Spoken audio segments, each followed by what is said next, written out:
everyone, welcome back for another episode of Adams for the Love of Movie Picks.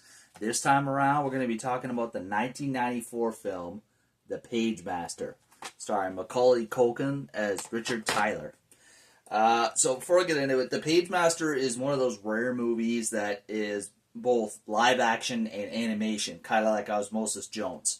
It starts out live action, then for a good majority of the movie it's animation, and then it ends a little bit live action. So basically, the Pagemaster, the title of the movie comes from one of the characters known as the Pagemaster. He is basically the ruler of all things books in the library, where most of this movie takes place. Excuse me. And then it centers around Macaulay Culkin, like I said, it's Richard Tyler, a boy who is literally afraid of his own shadow. He's scared of everything. He's afraid to do anything fun or even remotely fun because, you know, it carries even if it carries a small inherent danger, he doesn't want to do it. Then one day his dad asks him to go to the library to go to the hardware store to get him some nails. Well, on the way a storm occurs and he ends up trapped in the library. Now, before we get into a little bit more about what the movie's about, so like I said, this movie stars Macaulay Culkin as Richard Tyler. You have Ed Begley Jr. as Alan Tyler, his dad. Mel Harris as Claire Tyler, his mom. Christopher Lloyd as Mr. Dewey, the librarian, and the voice of the Pagemaster. Patrick Stewart as the voice of Adventure.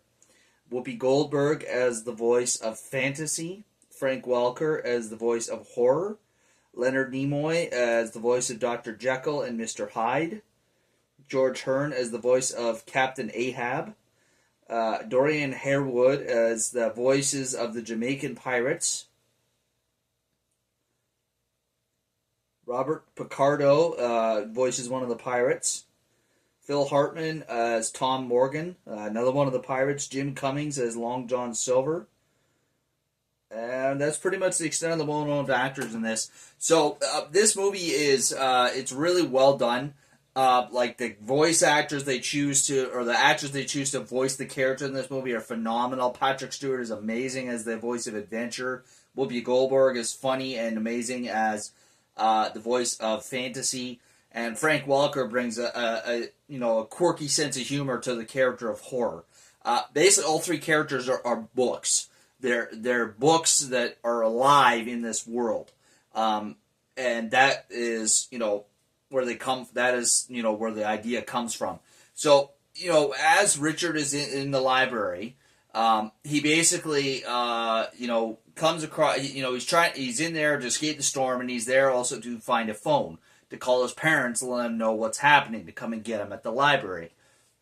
Well, while he's there, he's all wet from being in the storm, and he's standing up looking at this amazing mural up on the roof of this rotunda of this library. Now, that's another thing. This library, I don't know if it's an actual library or if they created it specifically for the movie, but it's amazing. It's unlike any other library I've ever seen. It's ginormous. While he's looking up, he creates a puddle underneath himself, and he steps back, he slips on the puddle, falls, hits his head, and knocks himself unconscious. Now, the thing is, it's debatable whether or not he actually, at that point gets transported into the magical world, the Pagemaster and the library and the books and everything, or if it's just all in his head while he's unconscious. It remains up for debate, but either way, he's transported to the magical world of the books of the Pagemaster, where he learns to overcome his fears. So it starts off in the horror. That's another thing that's really cool about this movie. So they use actual books that are pertaining to the different categories as he goes through this magical world. So he starts off in horror. Encounters the book, The Hounds of Baskerville.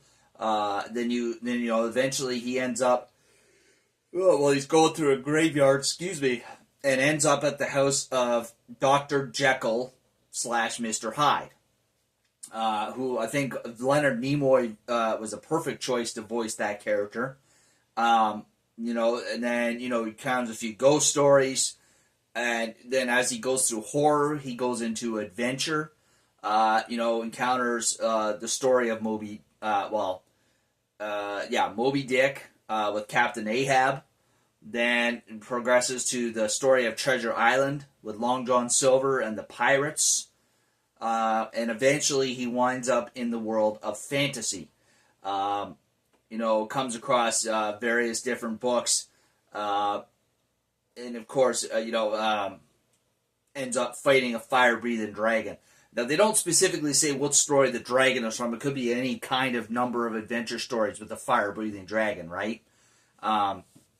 And basically, it's Rich's final challenge to get to the exit. That's the whole thing of this, is not only him overcoming all his fears and finding the courage that he never knew he had, but also trying to progress through this world to get to the exit, to get back to the real world.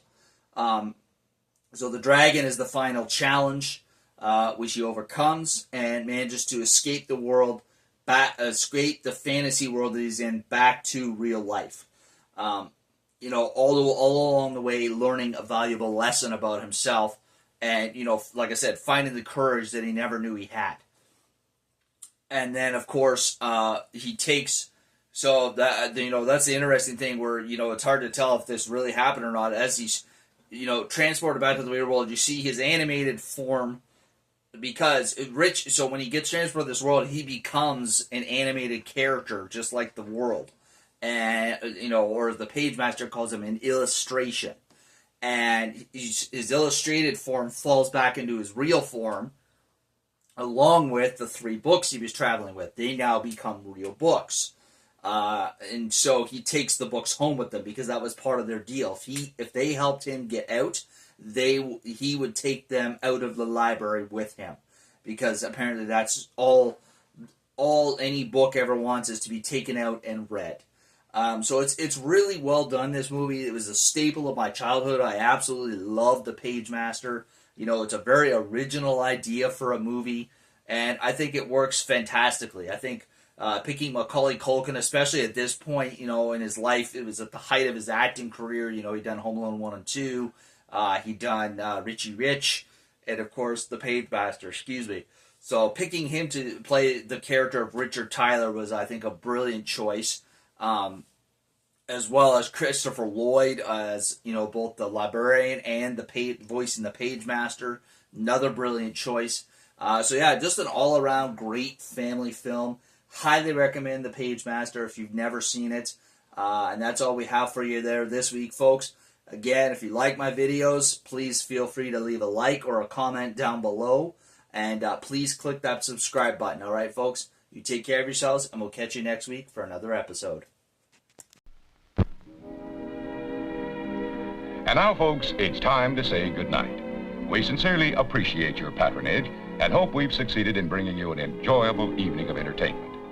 Please drive home carefully and come back again soon. Good night.